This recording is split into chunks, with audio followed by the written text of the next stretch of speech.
Last week, the Senate adopted the position of the House of Representatives by amending the Electoral Act to compel political parties to conduct direct primaries for the selection of candidates seeking elective public office. However, the main opposition, People's Democratic Party, has kicked against the amendment on the grounds that decision on the type of primary to be used by political parties should be an internal one and not one dictated by law.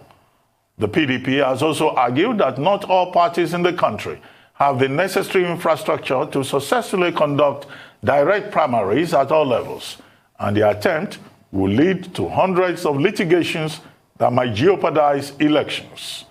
The National Assembly has decided to forge ahead with the amendment to the Electoral Act, which will soon be sent to President Muhammadu Buhari for his assent.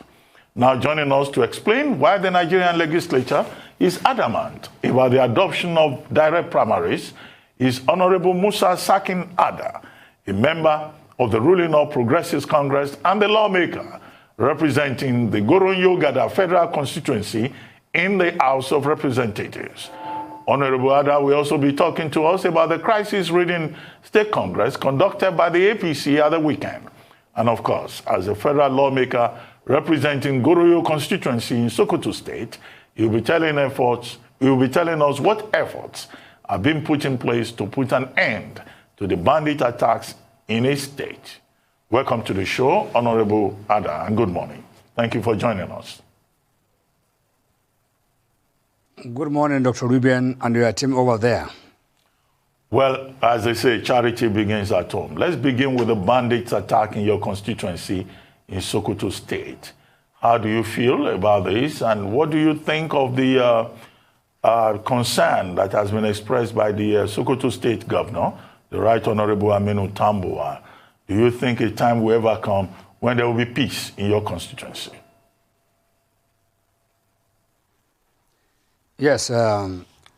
First of all, what happened in Goronyo on Sunday, the market day of Goronyo local government, is something that is beyond imagination that our human capacity can comprehend.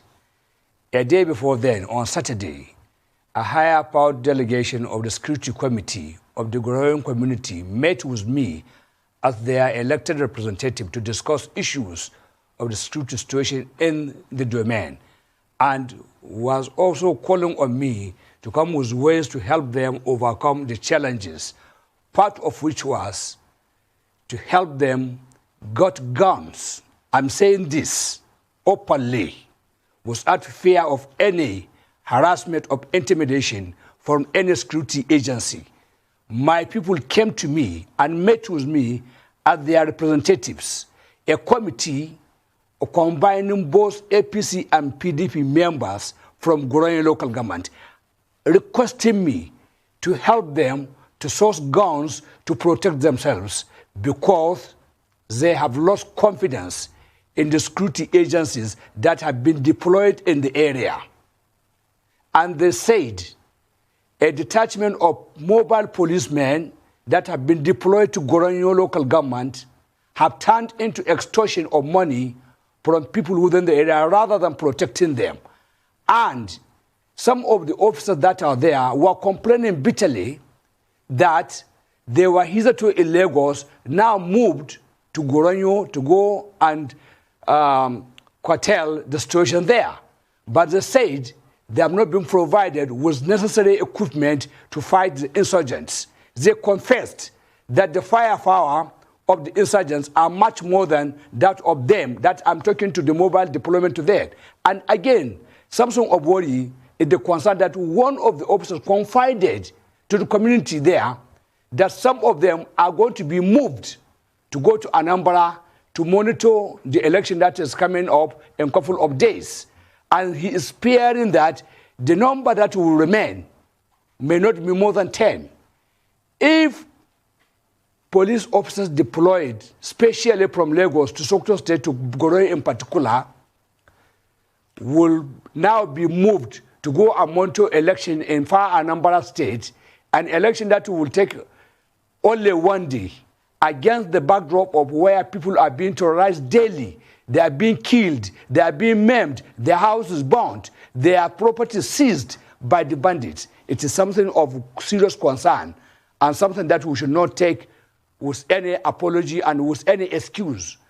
Prior to that, I presented a motion before the Hallowed Chamber of the House of Representatives, and all my 10 prayers were accepted and resolved, part of which were the Minister of Defense and Minister of Police Affairs to appear before the House of Representatives to give us the real situation of security in Sokoto East generally, not only in Goronyo local government. In all parts of areas that are being attacked daily by bandits in Sokoto now, totaling about 13 local governments. I mentioned all of them in the body of my motion.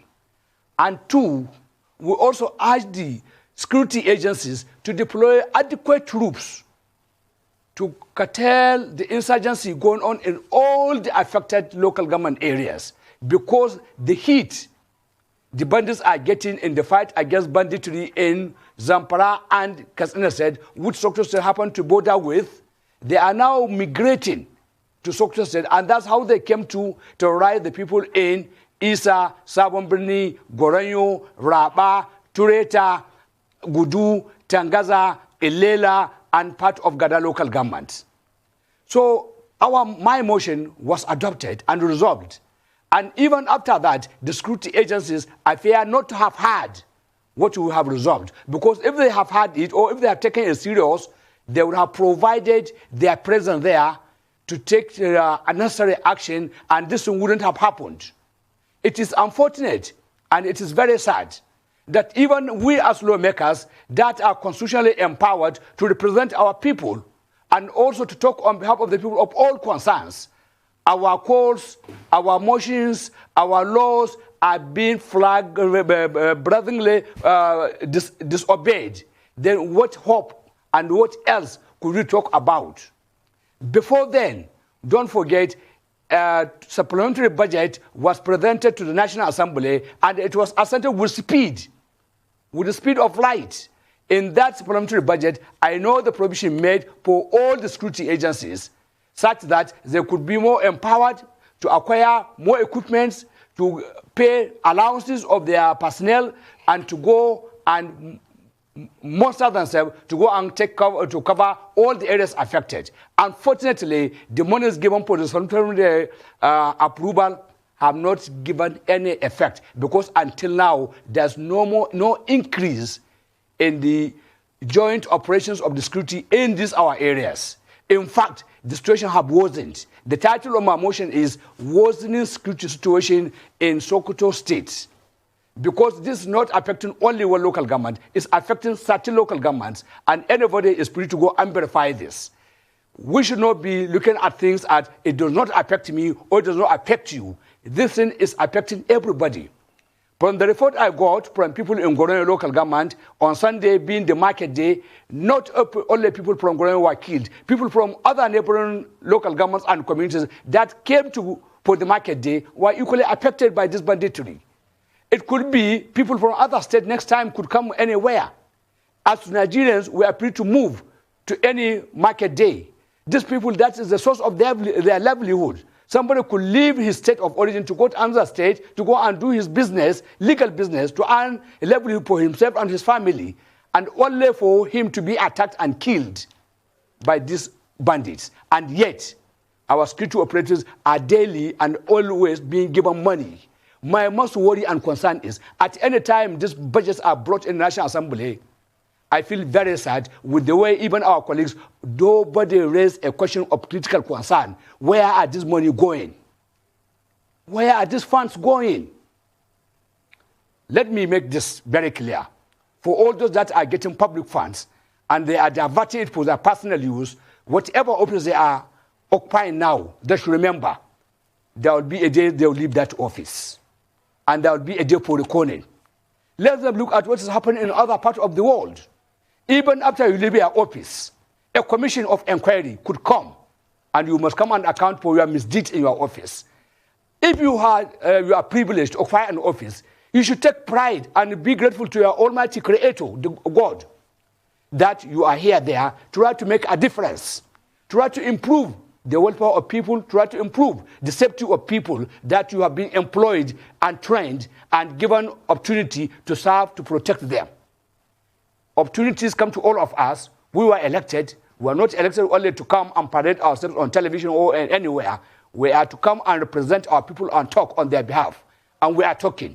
Yet, the talk is not giving any good result. Why? Well, why, that's exactly what you're doing, and thank you for let representing me go ahead. Let me give you further insight of what is happening there. Go ahead. Now that the vigilante have been outlawed in Sokoto State, because prior to this, people who are coming together to form vigilante, the youth will be given this then gun, which you will shoot and run away.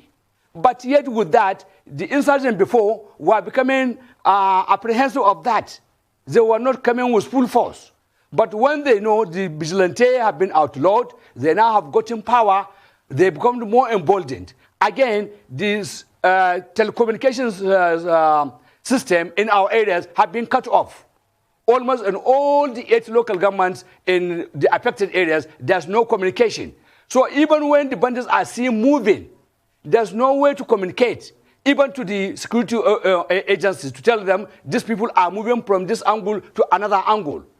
This thing, I think, is something that should be looked into.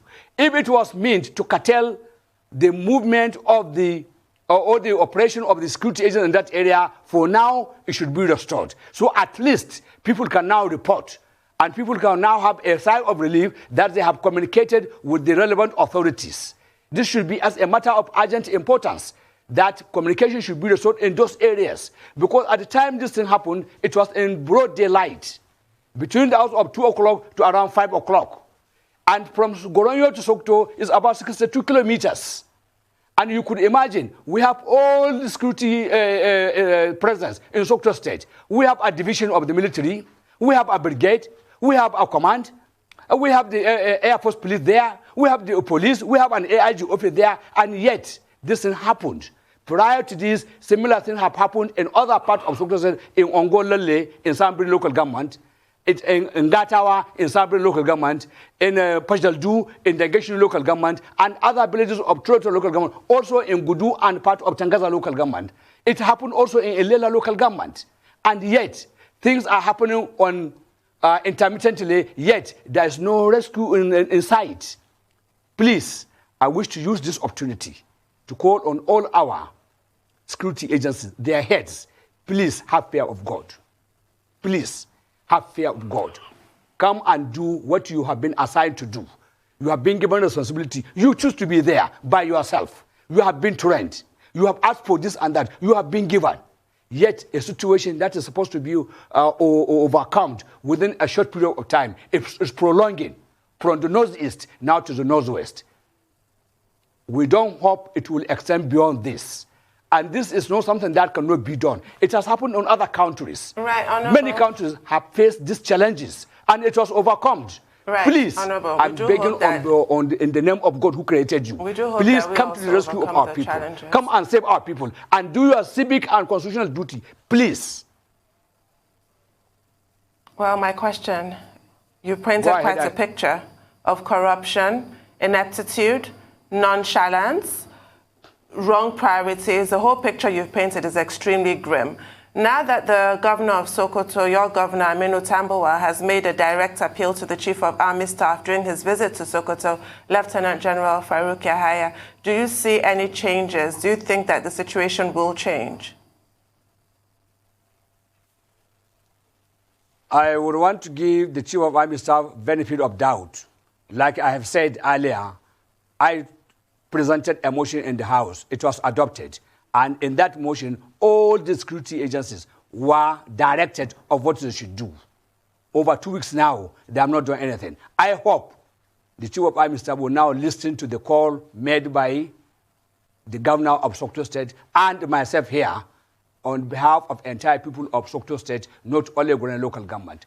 We pray and hope, not only him, all the security chiefs, the Air Force, the police, the DSS, the NIA, whoever is involved in the security situation or security maintenance in this country, we are calling on them, all of them, to be up and doing to protect the lives and properties of people, not only in Sokoto State, but more especially in Sokoto State now, where the thing is becoming worse.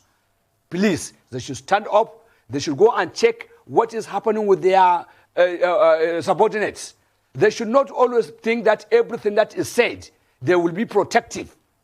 They will defend the inactions or inefficiency of their troops. We are not saying they should accept every allegation, but they should verify it. They should check it and find out the culprits and punish them according to the provision of the extant laws within governing their own operations. Don't forget, about 3 weeks ago, some military personnel or some security personnel were killed in Sabrin local government. The report was saying about 20-something, but the military came out and denied that.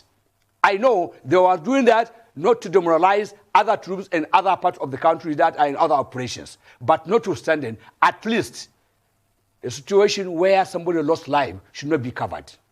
The life of everybody is important. We also feel for those officers losing their lives there. They are losing their lives because it's not because they do not want to fight, but because they do not have the necessary equipment to fight. Well, a police officer or a military officer is given an AK-47. You find these bandits having an RPG. This thing is beyond denying. It is seen. According to the report I got from Goranyo, these people who came to Goranyo came with over 4 RPGs. They stationed them. These are machine guns that are almost automatic. They can kill more than 20 people at a time. Well, if you hold an AK-47, you kill 1 person at a time.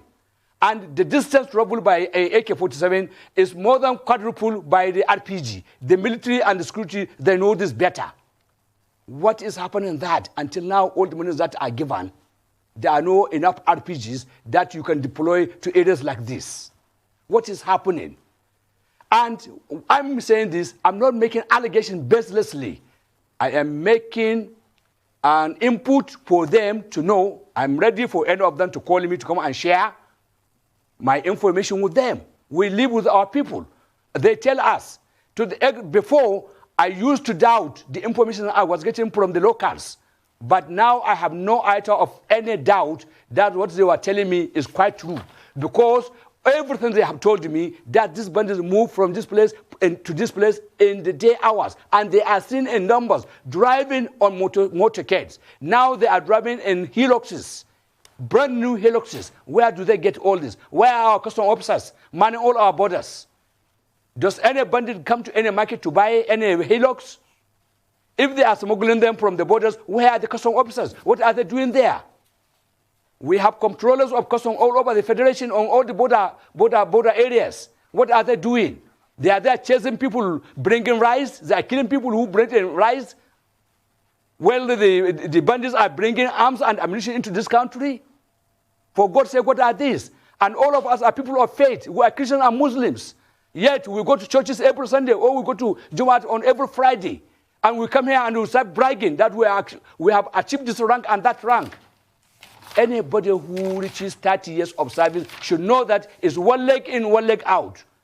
Let him leave the service where he can raise his head anytime, anywhere, and encourage the youth to go and join the service he left. Not to leave the service and start hiding and start looking for how to protect himself from people. We should not allow this to degenerate from where it is now. Okay. The way it is going, it is going to happen in that way. Okay.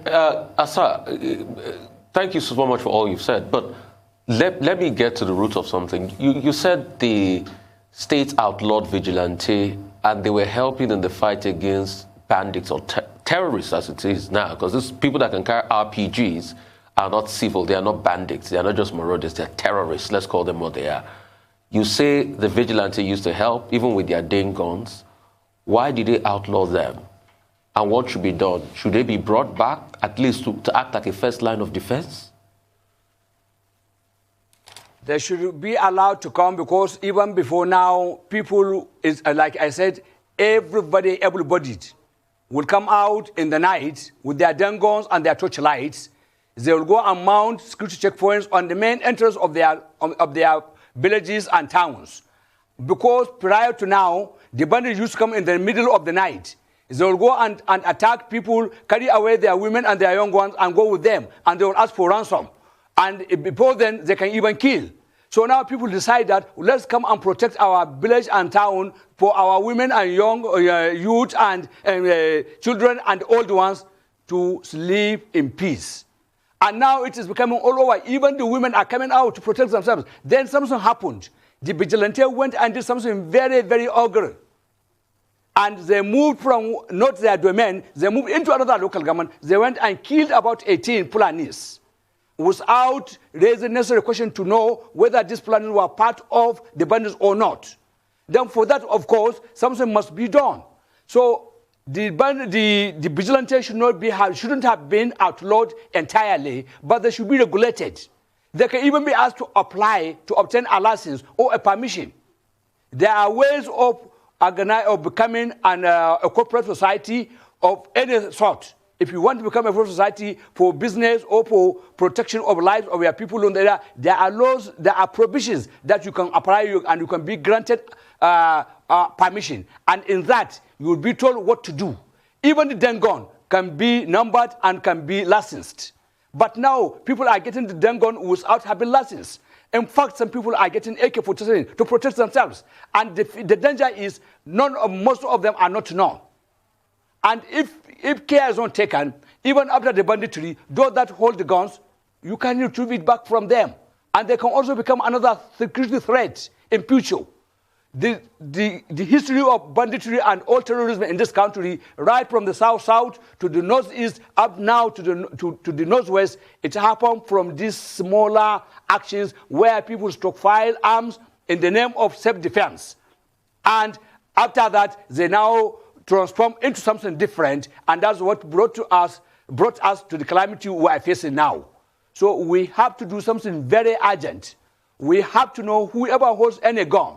I'm not saying people have no right to defend themselves. At a time, the Minister of Defense have said, I don't know whether he is misquoted, that people should raise up to defend themselves. Okay, quickly. I don't want to believe he said that. Yes, we're running out of time, but very quickly, we'd like to have your comments on the amendment of the Electoral Act 2010, particularly with regard to the issue of direct and indirect primaries, as spelled out in Section 87 of the Act itself, and now Clause 87 of the proposed amendment bill.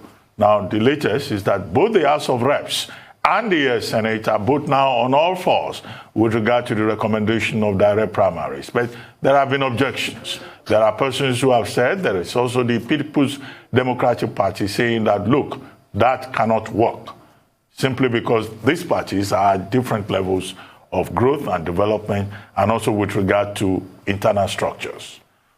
What do you think? My thinking is this. I am not surprised when the People's Democratic Party raised against the direct primaries. They did it for only political purpose. They don't want to see anything good coming from the APC. The APC-led government via the National Assembly, which are the majority, together with members of the National Assembly of the PDP, realized the dominance and the way the governors have hijacked the party structures, the democratic process. If you are not in good books of a governor, or if you are not like a houseboy, you will not get a ticket no matter how popular you are by your people. They determine who becomes a member of the House of Reps, who becomes a senator, who becomes a member of the State Assembly. And that's why most of the State Assemblies are not functioning very well, because they were handpicked by the governors. Now that when you throw this open to the people, it is now going to be a popular process. It is only people who have popularity with their people that will get elected, because the delegate system gives the governors unfettered advantage over everybody, because the governor will just call the local government chairman and tell them this is the person that should vote, even if they don't like that person. That person will emerge. It has happened. In the last 21 years that this democracy has existed, we have seen what has happened. Why, if they are pro-democracy and if they are real Democrats, why shall have that fear? If they are saying that there is no machinery to go for this, why do we go for general elections? Why do we go for general elections?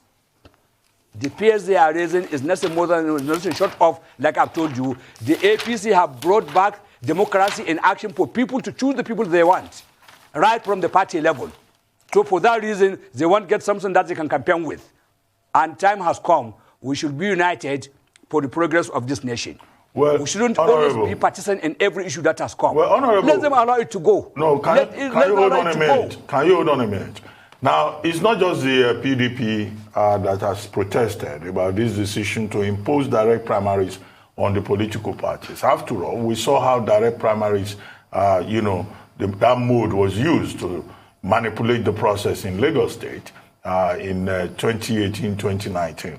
But the point I wanted to draw your attention to is that, look, the editor of the lawyer section of This Day, Onikepo Braithwaite, he's also raising the same argument that, look, the National Assembly is not altruistic, that the position of the lawmakers is self-serving, that you guys opted for direct primaries just because you want to protect your own individual interests so that you can return to the National Assembly. So it's not just about partisanship. There are also informed persons who have raised concerns. Okay, let me ask you this thing, Mr. Ruben. No, I'm not the one I'm the one interviewing you, not the other way around. Yes, okay. Just respond to the issue I've raised. Let me answer all the critics of direct primaries. When we go to the memory lane, in 1989, SDP and RC, direct primaries were introduced, and in the same process, Musa Sarkin Adar defeated Olufalaye in Lagos State. Musa Sarkin Adar is a Muslim from the north, Hausa Fulani, as they branded then. Then Olufalaye is a full-blown Yoruba, and he's a member of Afenifere, and yet he was defeated in Lagos State because by then he was not popular with the people of Lagos. This is enough to tell you that's the merit of direct primaries. But if you come to say, in the last election in Lagos State, what happened is you are giving only one, the person who made the argument gives only one reference. I'm not aware of what happened there. I wasn't there. And it didn't happen all over the country. Now we want to unify this process of electing, or of electing members, all contestants under the parties to be unified. When you go there, why do you have fear, like I've said? If you have fear of facing direct primaries in primaries, then don't forget you will go and subject yourself to general election through the direct election. Anybody who is sincere and anybody who is not having anything to hide, but he shouldn't have any fear with this. This is my stand. And I have no apology for that. I participated in it, I voted for it, I campaigned for it, and will continue. Until now, we know those that are still behind trying to say this should not be assented by Mr. President. We will also mobilize. We will go and also meet Mr. President. Also, he should assent to what you have done because it is the best interest of this country. He should not allow the money bags to hijack the process of electing people on the political parties. Let parties go back to the people. I wouldn't mind if I lose the general primary election. How many people won primary elections? They lost at general election. Why should you have fear? Well, you know you are going to meet people at general election. They are not being honest. And we know who they are, and they know themselves, and they will not succeed. They will not succeed. This thing has come to pass. It has been passed, and it will be passed to Mr. President. And I know the President Buhari, I know very well. He's a man of the people. The party he established, the CPC, adopted direct primaries. With that, I know he will also assent. And moreover, he wants to return the parties to the people. That's why the primaries started, the process started from the World Congress. How could you come and ask people to come and register for your party and exclude them from participation in the selection of who will represent them in National Assembly or in the State Assembly? Please, people should come and be honest. Power is transient. Whether you hold it for any long, you must leave it one day. People just want to remain relevant forever. They want to handpick people. The era of that is coming to an end. Everybody should go back to his people and learn with them very well. Let himself stand for himself.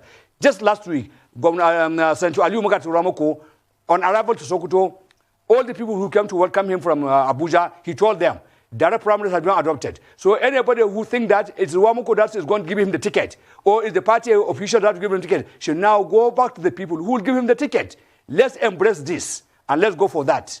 I am for it. Most of our colleagues, majority of us are for it, and we will not succumb to any blackmail and intimidation of the handful few. Right. They are within, this country belongs to all of us.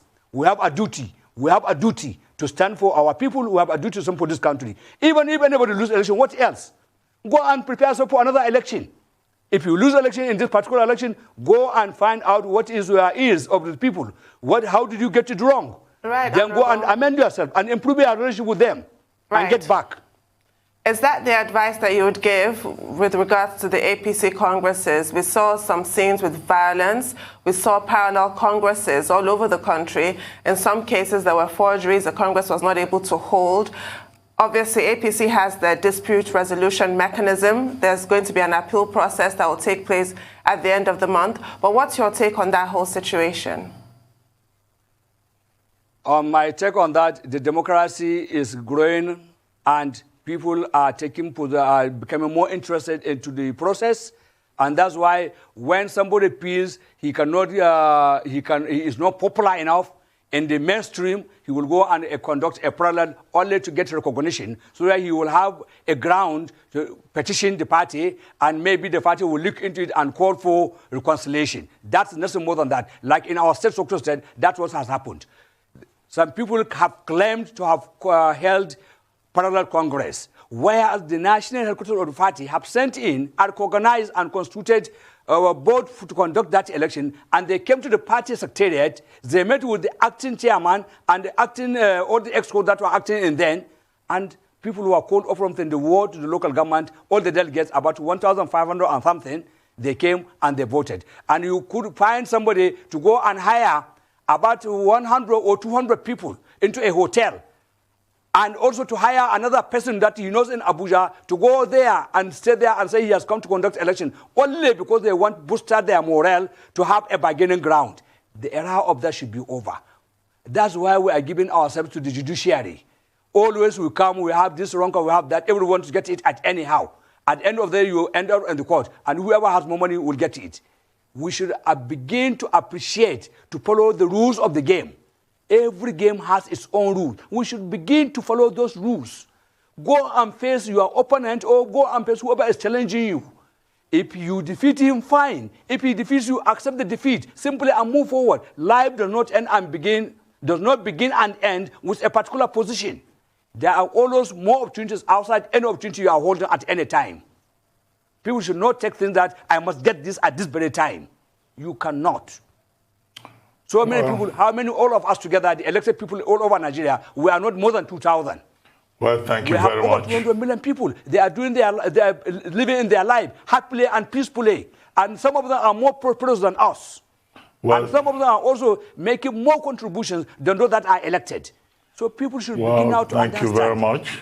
Election to serve, to be elected is called for duty, and is to serve humanity. Not the way point well made. No, I just want to be there because I want to be seen. Point well made, Honorable Musa Sarkin Adar. I would like to thank you very much for joining us on the Morning Show. Thank you very much indeed.